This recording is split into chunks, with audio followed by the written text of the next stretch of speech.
Ah, Nerevar, my dear and ever-curious friend, gather round and lend your ears, for today's discourse is poised to enlighten the pitiful masses that scuttle through our halls. Yes, indeed, let us regale them with a lesson in history, for ignorance is a trait best left to lesser beings. For without knowledge, history is bound to be repeated, and that is not a good idea, trust me. Now on to the concept of Kalpa, a matter of importance in our little chat. In its simplest form, a kalpa is the span of a reality, from inception to termination, only to be replaced by another in a tiresome cycle. Such cycles should obliterate all within, but some things, courtesy of the antics of forgotten deities, stubbornly endure.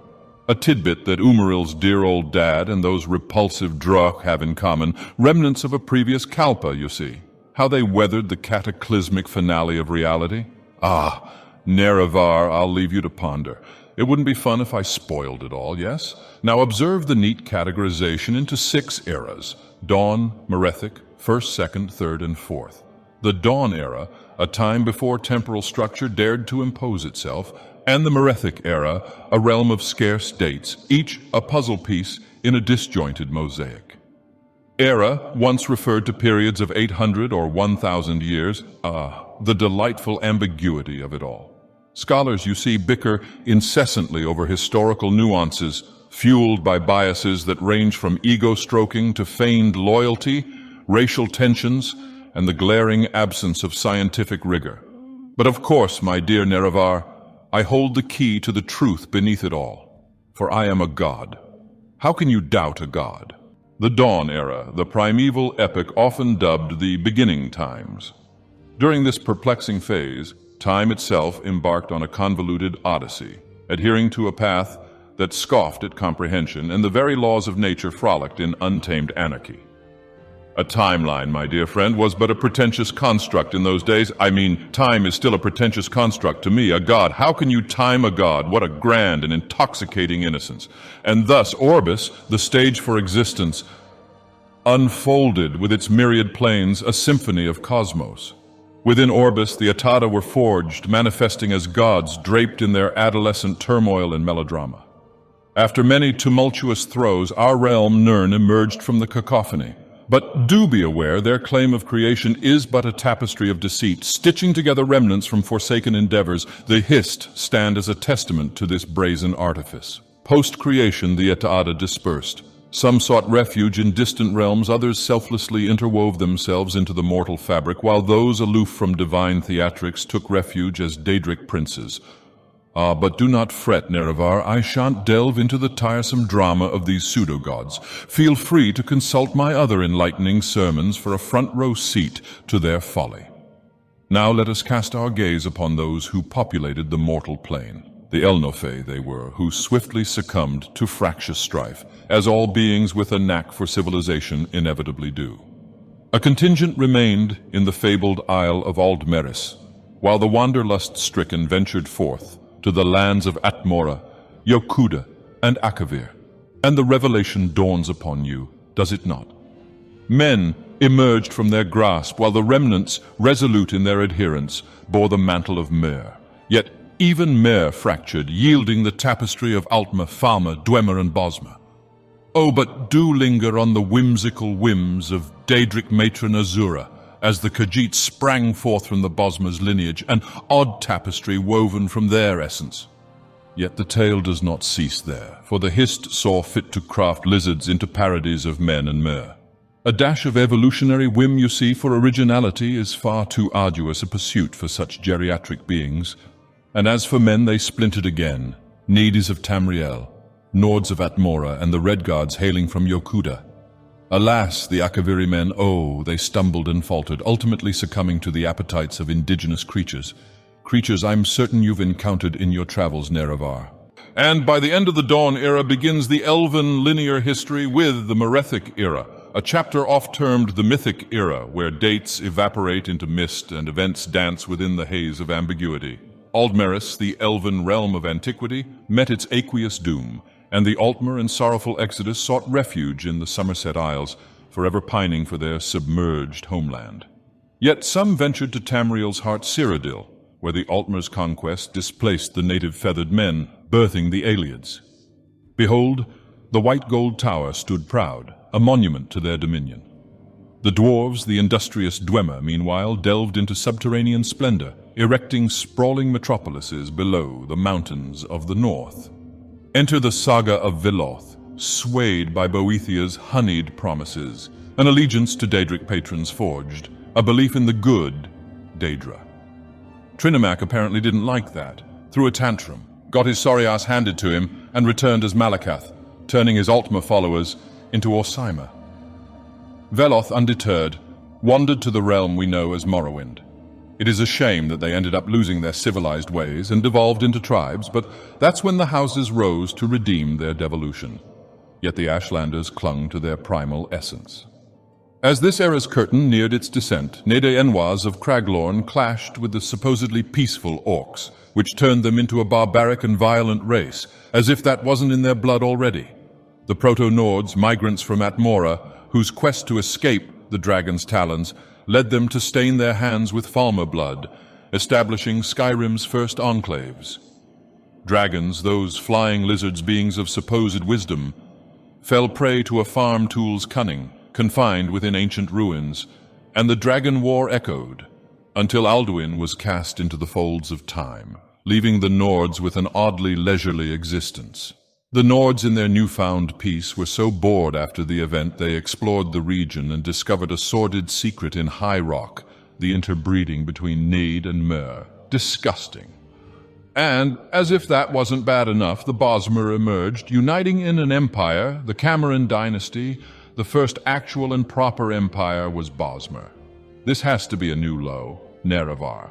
Let us wade into the annals of the First Era, a chapter marked by the Nordic calendar's year zero, extending for some 3,000 years, aptly christened the First Age. The Aelids begin to grow with the Cameron dynasty further working as a deterrent from their wannabe overlords from the Somerset Isles and become their own happy kingdom with their own unhappy needy slaves. What fools they are, using needies as farm tools. Everyone knows needies are not farm tool material. They are weak, stinky, and make a lot of noise. Unfortunately, this ended up in Pelennor somehow popping into existence, and the Elysian Slave Rebellion, which turned the tables on them, basically gave them all the infrastructure and organization they needed, as it was all already built and free for the taking, and with the help of some Nords, started to conquer everything around them, becoming the Elysian Empire, the mongrel dogs of old, or should I say mongrel minotaurs? Yes, Nerevar, this Queen Alessia, had a very disgusting fetish for bulls, as her husband was none other than the winged cowman Morahouse, and together they made the Minotaurs. First, the Bosmer, now some bestiality slave kingdom of man. This is why we teach history, Nerevar, for it to not repeat, and we have only touched up to the 3rd century of this era. Political masquerades adorned this era, a ceaseless addition of borders and boundaries, shifting as quickly as the wind's caprice. Witness the rise of the First Empire of the Nords, extensively expanding over Skyrim and Morrowind. The land wherein we first inhaled the breath of existence, banded under the flag of Dwemer and Chimer unity, a feat of grandeur engineered by you, Nerevar, and Dumak, bringers of prosperity, becoming the leaders of the First Council, until it wasn't anymore. I don't really want to talk about this, maybe for a sermon at a later date, but long story short, a series of misunderstandings led to a war between the Dwemer and the Chimer, which resulted in the disappearance of the Dwemer, and one that was used by the traitorous, greedy scum of the tribunal to kill you, Nerevar. Condemn House Dagoth, demonize me, Dagoth Ur, and become false living gods themselves after stealing the heart. Mind you, Azura did not like one bit that her followers stopped worshipping her in favor of the 3 dunces and punished the entire species, turning us all into Dunmer. Yokuda, the land that plunged, a continent submerged, its denizens fleeing to Hammerfell. Orsinium's annihilation and plundering, High Rock's embrace by the Alessian Empire. Such trivial shifts in the political fabric, Nerevar, endless games played by the leaders of men. And then, oh then, the enigma known as the Middle Dawn, a dragon break veiling Tamriel for 1,008 years, a chasm in my knowledge, Nerevar. I am a god now, but I wasn't particularly divine or alive enough to witness it myself at the time, so forgive the lack of detail. After it ended, The first Akaviri invasion took place, an organized onslaught that sallied forth from distant shores, the likes of which sliced through Skyrim and reached the very heart of Cyrodiil. Yet, the mongrel dogs rose under the leadership of Reman Cyrodiil, forging the Second Empire from their triumph, initiating a series of conquests that would bring Valenwood and Morrowind into their domain. Dynastic cycles pirouetted, rulers danced upon the stage until shadows fell, blades gleamed, and the Morag Tong's venom claimed the last remnants of imperial blood. Thus dawned the Second Era, a legacy tainted by the ink of ambition, where the Akaviri potentates asserted control over the imperial throne. The Second Era unfolds, a span of nearly 900 years, though a yawn-worthy start prevails for the initial 2 centuries. Some may deem it peace, but I find it boring, with progress languishing in stagnation. Yet fret not, for events musters their courage as the 3rd century dawns. The Mages Guild sprouts, releasing magic from the grip of the Psijic Order.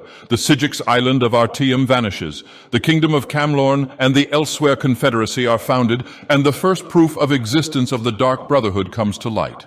A hated offshoot of the Morag Tong, apparently. Rejoice, Nerevar. You can now boast that the Dunmer are the original founders of the Dark Brotherhood. And as the Akaviri potentates fall, the Second Empire crumbles, Skyrim fractures, and Orsinium weathers yet another sacking. Bretons suffer under the boots of imperial invaders, birthing the Daggerfall Covenant in defiance. A second Akaviri invasion ensues, and the Ebonheart Pact forms, rallying to battle. Varin Aquilaros spearheads a rebellion, his eyes on the Amulet of Kings and the throne, only to have Manimarco betray him at the key moment to become Dragonborn and causing the soul burst. Mages all around Nirn perished or went mad.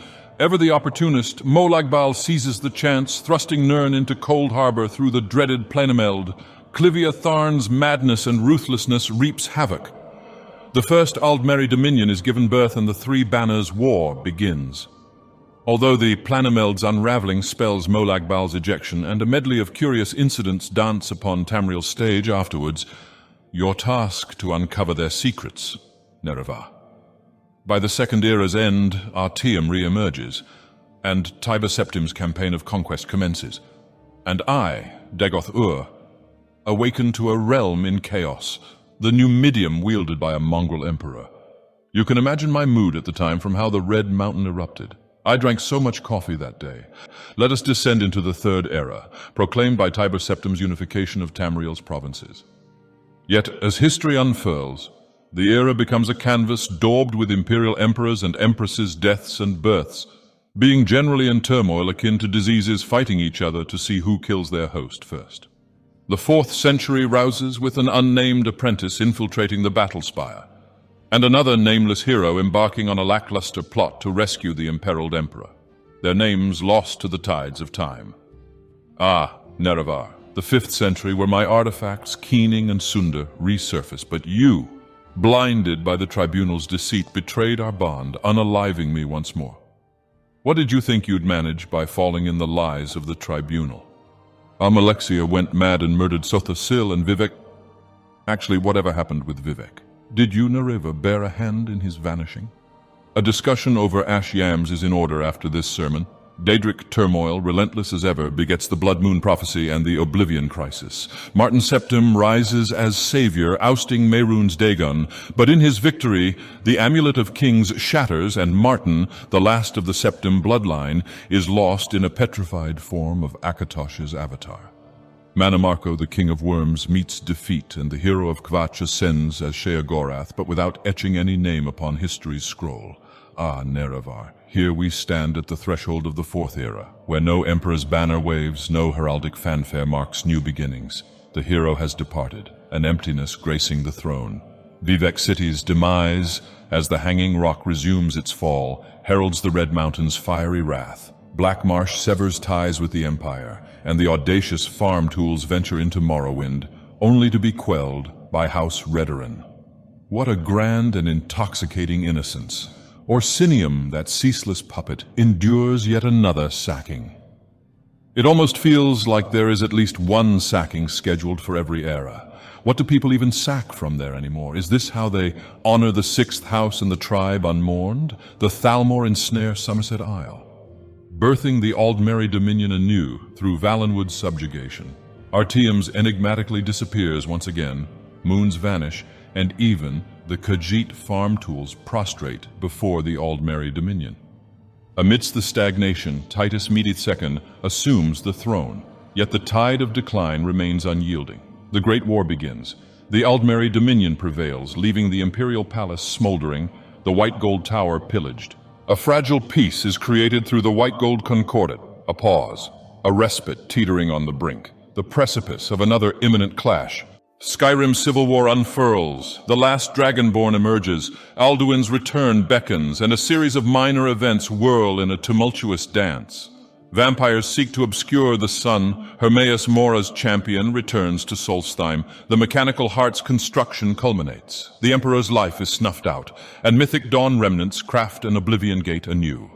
Yet the last dragonborn rises to each challenge, unveiling their role in this intricate tapestry. And now, Nerevar, our educational sermon nears its close, knowledge bestowed upon the lesser minds. As always, remember to honor the sixth house and the tribe unmourned, raising thumbs, subscribing to my sermons, and inscribing your comments on the parchment below. Gratitude to patrons who kindle this enlightenment: Connor Runda, Tonya Davis, unoriginal username Janelle Rambo, Silky Johnson, and Vadim C.